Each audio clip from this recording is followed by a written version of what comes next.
দু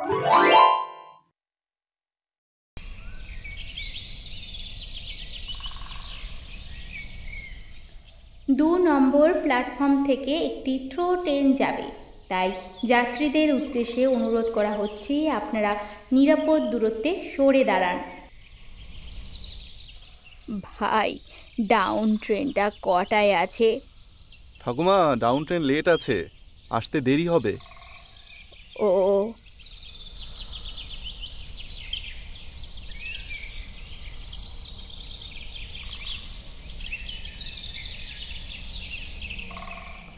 চায় চায় চায়, গরম চায়, লেমন টি, চায় চায়, চা খাবেন? চায় চায় চায়। ও ঠাকুমা, চা খাবেন? তোমার চা কত করে? 5 টাকা করে। না গো, খাবো না।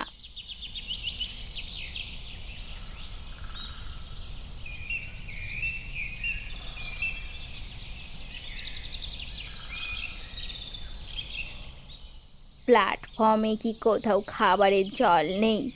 ট্রেন যাত্রীদের জন্য পানীয় জলের ব্যবস্থা অবশ্যই থাকা দরকার।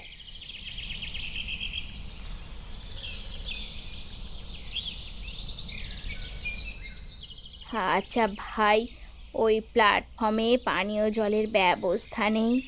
ওইদিকে যান, পানীয় জল আছে। ধন্যবাদ ভাই।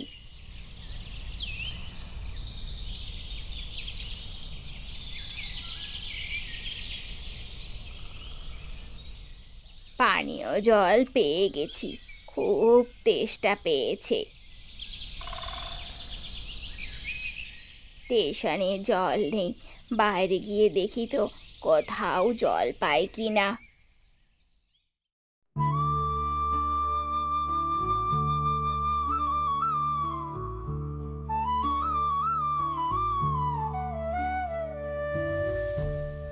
এই বোন, বোন, শুনছো? আমাকে বলছো? হ্যাঁ, আমার খুব পিপাসা পেয়েছে, স্টেশনে জল পেলাম না, একটু জল কোথায় পাই একটু বলবে?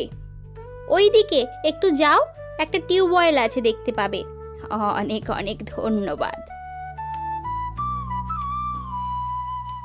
কেমন যেন চেনা চেনা লাগছে, কিন্তু একা একা কলে কি জল টিপে খেতে পারবে? না, মনে হয় পারবে না। যাই, গিয়ে সাহায্য করি।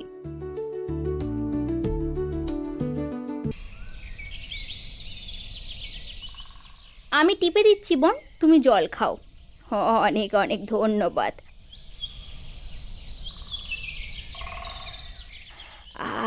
এতক্ষণে ধরে প্রাণ এলো। এই গাছের তলায় একটু বসি, ট্রেন নাকি অনেক দেরি। হ্যাঁ হ্যাঁ, বসো, কোনো অসুবিধা নেই, আমিও বসছি। অনেক ধন্যবাদ। ট্রেন দেরি কেন জানো? সেটা তো বলতে পারবো না, ওই যে ভাইটা বলল। তা বোন, তুমি কোথায় যাবে? আমি যাব হরিপুর। আর তুমি? আরে, আমিও তো হরিপুরেই যাব। বাহ, তাহলে তো খুবই ভালো হলো, দুজনে কথা বলতে বলতে অনেকটা গল্প করতে করতে আরও সময় কেটে যাবে। তা তুমি একা কেন? তুমিও তো বোন একা। এই দুনিয়ায় আমার আর কেউ নেই, তাই একা। কেউ নেই মানে? স্বামী নেই সেটা বুঝে গেছি, শাঁখা সিঁদুর নেই, কিন্তু ছেলে মেয়ে।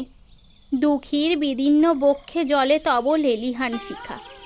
হ্যাঁ, এত কষ্ট কেন বোন? আমাকে বন্ধু ভেবে বলা যাবে? একটা সময় সবই ছিল, স্বামী, সংসার আর 2 ছেলে। স্বামী মারা গেল মারণ লোগে। বড় ছেলে বড় বৌমার সাথে ঝগড়া করে রাগের মাথায় বৌমার গলা টিপে মেরে ফেলে। এ কি সাংঘাতিক ব্যাপার তো! তারপর আদালতের রায়ে যাবজ্জীবন জেল হয়। বুঝেছি। আর ছোট ছেলে জন্ম থেকে মানসিক রোগী, একটা পাগলা গারদেই তার জীবন কাটছে। মাঝে মাঝে শুধু ছেলেটাকে চোখের দেখা দেখতে যাই আর কি। ইস, তোমার কত কষ্ট! ঈশ্বর যে কেন এরকম শাস্তি দেয় আমরা তো কিছুই জানি না। তোমাকে না যেন চেনা চেনা লাগছে। আমারও ঠিক তাই মনে হচ্ছিল তোমাকে ওখানে জল খেতে দেখে। তাই নাকি? হ্যাঁ জানো বোন, মাঝে মাঝেই মনে হয় সেই ছোটবেলায় ফিরে যাই, সেই জীবনটা আরও একবার ফিরে পাই। কেন এরকম মনে হয় তোমার? স্কুলের জীবনে আমার একটা প্রিয় বান্ধবী ছিল, তার কথা খুব মনে হয়। তার সাথে আর যোগাযোগ নেই। 45 বছর কোনো সাক্ষাৎ নেই। আমরা হরিপুর স্কুলে পড়তাম। একদিন না তোমার বান্ধবী স্কুলে না এলে, ক্লাস না করলে তার বাড়ি চলে যেতে। হ্যাঁ, তুমি কি করে জানলে? দুজনে ছাতিম গাছের তলায় টিফিনে একসাথে ঝালমুড়ি খেতে। হ্যাঁ একদম। এইসব তুমি কি করে জানলে বলো তো? কে তুমি? সুখীকে চিনতে পারছিস না দুঃখী? সুখী তুই? কত বছর পর দেখা হবে ভাবতেই পারিনি। কিন্তু তোর তো বড়লোক বাড়িতে বিয়ে হয়েছিল শুনেছিলাম, তোর এরকম হাল কেন রে? হ্যাঁ রে সুখী, অনেক ধনী লোকের সাথে বিয়ে হয়েছিল। আমার একটা মেয়েও ছিল। ছিল মানে? এখন কোথায়? তার বিয়ের বছর 2 পর সন্তান প্রসব করতে গিয়ে মারা যায়। বাচ্চাটিকেও ডাক্তার আর বাঁচাতে পারেনি রে। তোর স্বামী? আমার স্বামী আমাকে বিয়ে করার 1 বছর পর আরও একটা বিয়ে করে। তাই আমি রাগে কষ্টে স্বামীর সাথে থাকিনি। তারপর একদিন শুনলাম ড্রিঙ্ক করে গাড়ি চালাচ্ছিল রাতে। আমি সেই অ্যাক্সিডেন্টেই মারা যায়। এত কষ্ট করে দিন কাটিয়েছিস। তারপর তারপর কি হলো? সতীনের ছেলে এসে সব সম্পত্তির দাবি জানায়। আমিও আর একটা কথা না বাড়িয়ে সব ছেড়ে দিয়ে চলে এসেছি। সত্যি রে, আমাদের 2 বন্ধুর কপাল দুটোই পোড়া।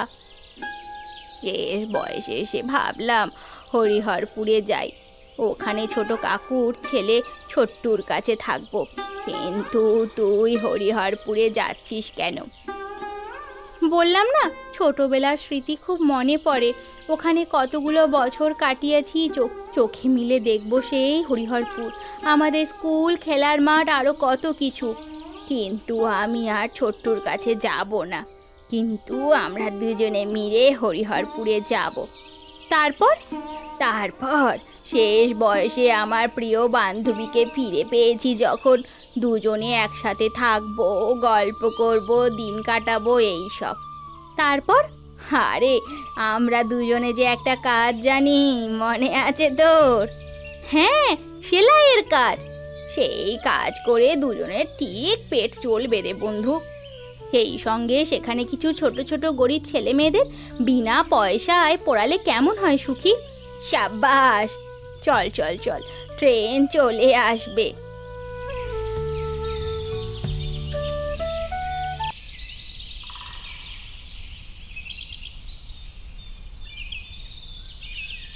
তারপর তারপর কি হলো বল? বুড়ি হয়ে গেলি, তাও তোর ইয়ার্কিটা রয়েই গেছে। তারপর ট্রেনে ওঠা বাকি। বাকি কথাটা ট্রেনে যেতে যেতে বলবো রে।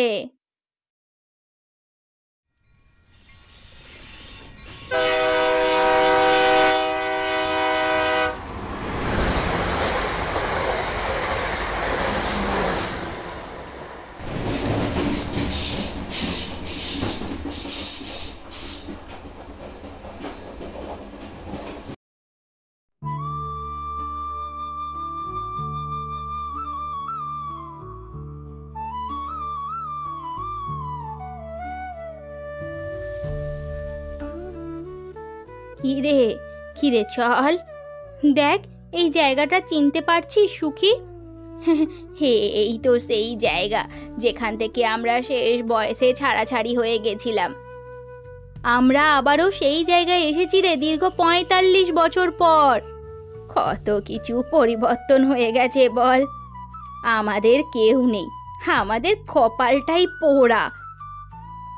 না রে না, আমাদের কপালটা পোড়া নয় রে। বাকি জীবনটা আমরা খুব ভালোভাবে কাটাবো। চল চল, আমাদের স্কুলটা দেখে আসি। চল তো রে।